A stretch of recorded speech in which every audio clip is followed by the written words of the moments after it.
I'm very happy to have another young Indian with us. Good to be back, everybody. Right now, we have with us Mukund Swamy. Let's listen to him. Over to you, Mukund. Thank you, Professor Mathur. Primarily, I'd like to thank you for hosting this wonderful series of Voice of the Young, and I am very glad that you have invited me to be a part of this great initiative. Thank you so much. Now, going ahead, I'll just give a small and crisp introduction about myself. I am Mukund Venkataramana Swamy. I am a native of Bengaluru, the capital city of the state of Karnataka, India. And I completed my elementary education as well as my bachelor's degree from Bengaluru itself. Presently, I'm pursuing MSc in local economic development at the London School of Economics. So this was a small intro about myself. Now, going further, I'd just like to walk you through how and why I ended up picking up economics as my subject, and my journey towards economics has been, quite a bit of explorative one, and yeah, I'll just try to introduce that to you. So I would like to answer on the questions of how and why did this happen. So starting with my childhood was just similar to any other typical, Indian student who would just spend a very normal academic lifestyle. But the one thing that added a bit of colors into my childhood was sports. I was active in the sport of basketball. I am actually a state level basketball player. I spent nearly over 6 years playing this sport. Um, the major, difference that the game brought in my life was it inculcated a lot of values and brought in a lot of good characteristics in me. And over all of these things, it gave me a special feeling among my peers. And I really admired and liked this advantage in a good way, for sure. Mm. So yeah, from then on, I kept up an intention that yes, I should carry this, special status or um, being unique. And I just wanted to differentiate from the rest of the peers in this matter. So while I was in my ninth or 10th grade, just like any other kid, I was trying to find an answer for what next, what should be my future part of study, and what should I choose as a subject for my coming days. So again, the thought that came into my mind was just to differentiate from people. I just didn't want it to end up being in the same pool wherein many of my friends used to just with or without a choice end up considering science or medicine as their future subject. So here, I feel for the maturity that I had attained at that age, this was what I could figure it out. This was what helped me to figure out things. But I couldn't implement it right away for my further studies. I ended up continuing in the science stream until my 12th grade. But by the time I was in my 12th grade, I was pretty clear, and I knew that I had a greater pull towards social sciences or humanities. And yes, I made a choice to just express the same thing to my parents, and I'm very grateful that my parents did accept this, and they just were very supportive and let me do and study what subjects I like. So yes, further on, I opted to study Bachelor of Arts, a major with history, economics, and political science as its subjects. I was more focused on economics and political science, in fact, and that's how I ended up taking up this course. So I was happy with it. Went ahead studying this course. halfway through my first year, I just realized I have to be, much more proactive, and I thought maybe I have to invest more time and make it more productive. And that's when I made a decision to start preparing for the very well-known competitive examination, UPSC. So I just went ahead, enrolled myself in a UPSC preparation institute, and during the day, used to attend the lectures, and during the evenings, I used to attend the UPSC preparation classes. So yeah, from then on, time was going good, and I could successfully strike a balance between both of these things happening. But then came in the global pandemic, and it was a dark era for the whole world. Due to this global pandemic, lockdown was implemented, lectures turned online, and my UPSC preparation classes turned online.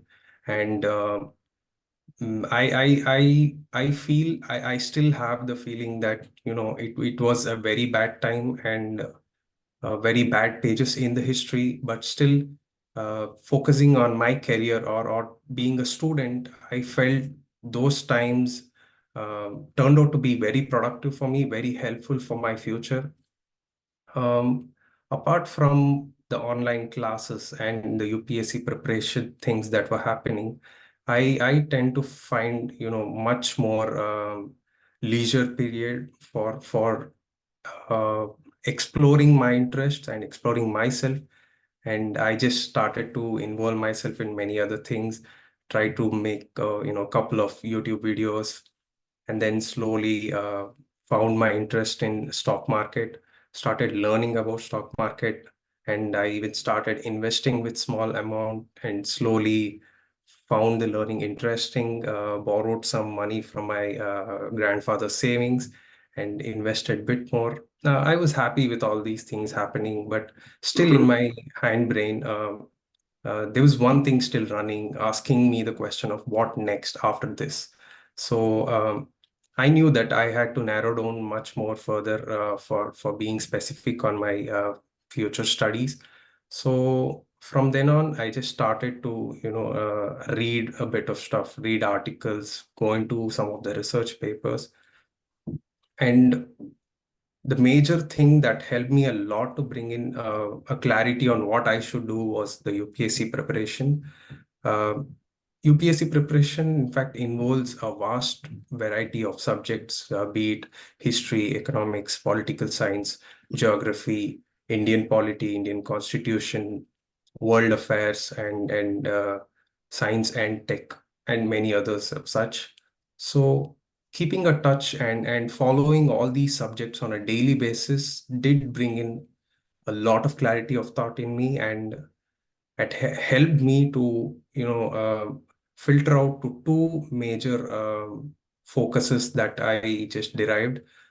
Primarily, I was very clear that I should go ahead with economics as my subject, and the second thought was I started pondering on a question on what is all this development about? Mhm. How is development dealt in every Mhm. other nation? So Mhm. how does it function, and who are the people behind this? And most importantly, what should we study to be developers, or the people who um, intend to do something in the field of development? And that thing changed a bit of my perspective. I just started from then on to narrow down my studies towards development economics. I started reading on articles, started following economic affairs, and got into a bit of reading on research papers. And slowly, while I was in this period, I just stumbled upon a question saying, how did the city called Bengaluru just grow out and stand to be such a globally renowned IT hub, or the Silicon Plateau? It was a generic question that could arise in me, because being a Bangalorean, I don't think it's a doubt that I can get a question like that.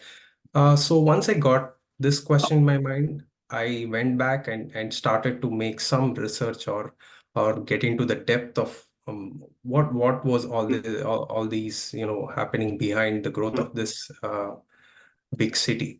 So most of the people often think that the city of Bengaluru just arose of nowhere during the 1990s or 2000s and stood up to be this mammoth IT hub.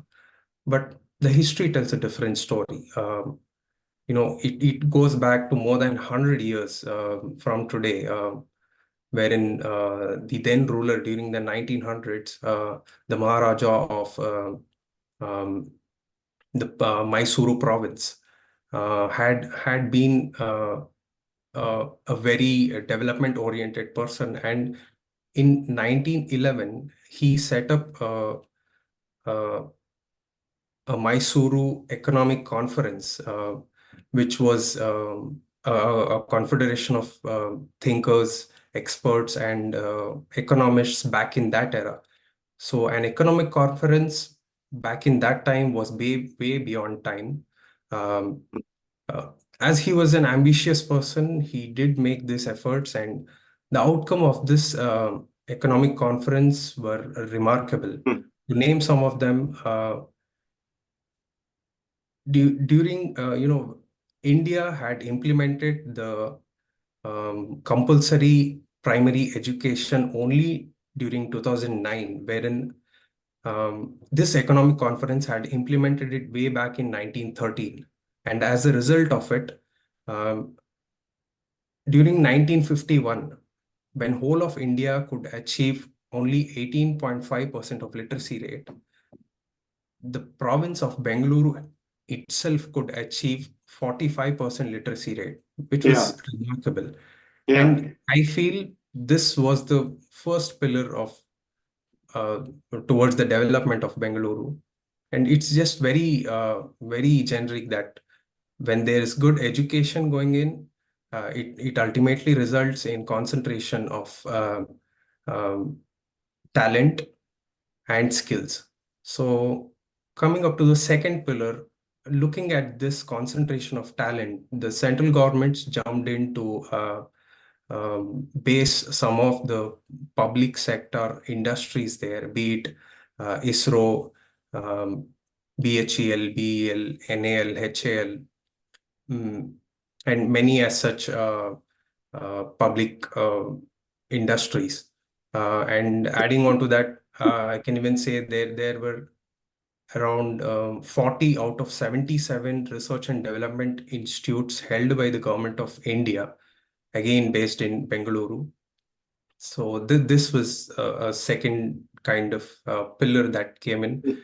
And adding on to this, there was also Just a second. growing. What about the Indian Institute of Science? When was that set up? Exactly.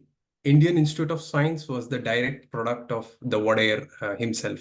Yeah. During the British, I'm sorry, during the during Yeah. his rule. So yeah, that was another pillar which helped on increasing the line of this engineering institutes there again, and this gave another support because there was greater demand in the city of Bengaluru for of students who are willing to pursue engineering, and slowly this added on. And during the 1970s, Bengaluru was again fortunately at the receiving end of what's called the very famous term offshoring trend. And from then on, no look back for Bengaluru. First company to come in was Texas Instruments, and then on, governments took proactive steps to start accumulating and welcoming all those institutions or companies from abroad, and they implemented policies which could accommodate them within the city, and uh, gave out some subsidies, constructed tech parks, So when I just went through this whole story of the development of Bengaluru, the only thing that was always striking me was when the first seed was planted, it was the right policy at the right time that did work. And then to oil this cycle or this engine, it was the policy which was holding the hands towards development. And when there was, necessity to tap on the potential, it was again the policy which played a vital role. And further on to meander and go through the right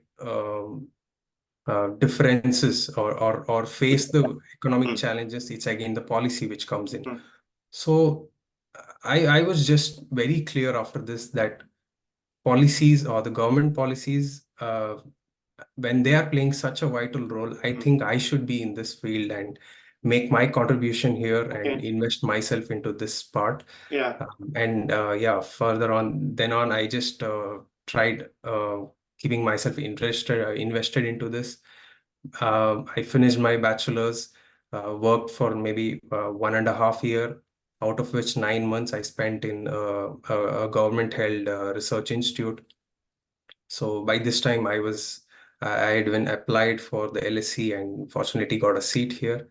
So yeah, this was how my journey towards economics started and how I developed an interest towards development economics. And to talk about the policy thing, as I already told, policy plays a very critical and crucial role in development.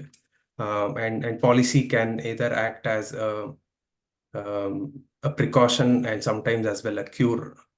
So spending time at the LSE and inculcating some of the learnings from the past 7 months, I was just clear that when there are all inclusive policies implemented, oriented to the region and at the right time, I think it should lead to greater development and never cause the chain of problems that we face today in that any matter. You can consider the present day um, revolts that are happening, uh, addressing on the urban-rural differences.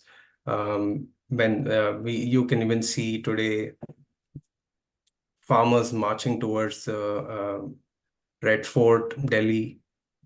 I don't think when there are right policies in place, without following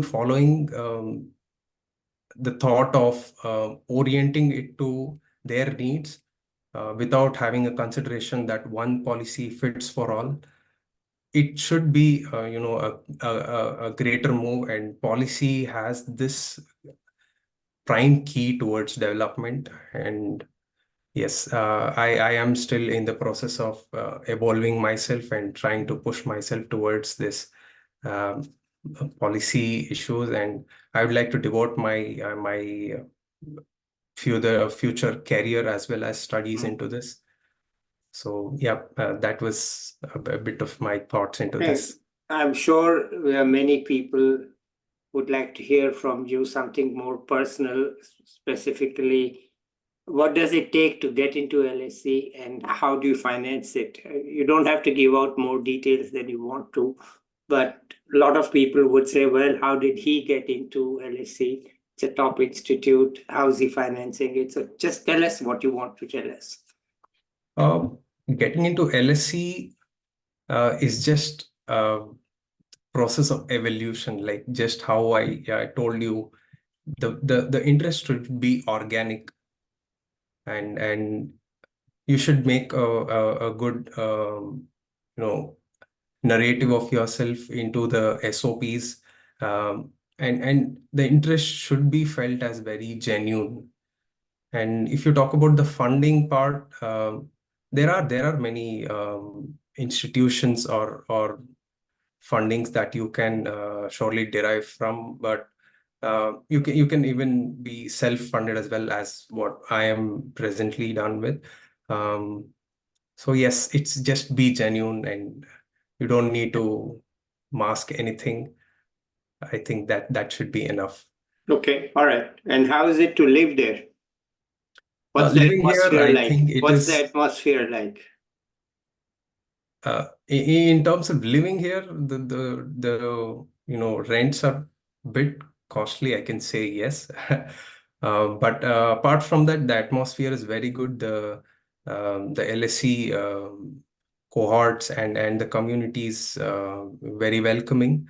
You won't feel you're somewhere outside. There are societies which can support you, and you'll feel very inclusive here. I don't think that will be a problem at all. Okay, all right. Is it stimulating? Yes, kind of, yes. You can actually, but initially when you just land in here, you will find it a bit tough. Hmm. That's a very general thing, every other person can feel, but um, later on you'll get it going good, and the studies as well. You'll get very good teaching here. Um, the faculties are excellent, and I don't think it's going to be an issue at all, actually. All right. Okay. Anything else you want to add? Yeah, certainly, Professor.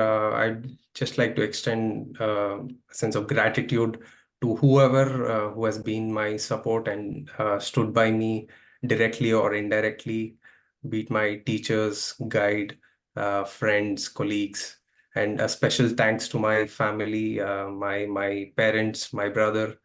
Um, and it would not go without thanking you, Professor, for providing me this great platform to express my thoughts. And Okay. yes, thank All you. right. Okay. So let's end it here.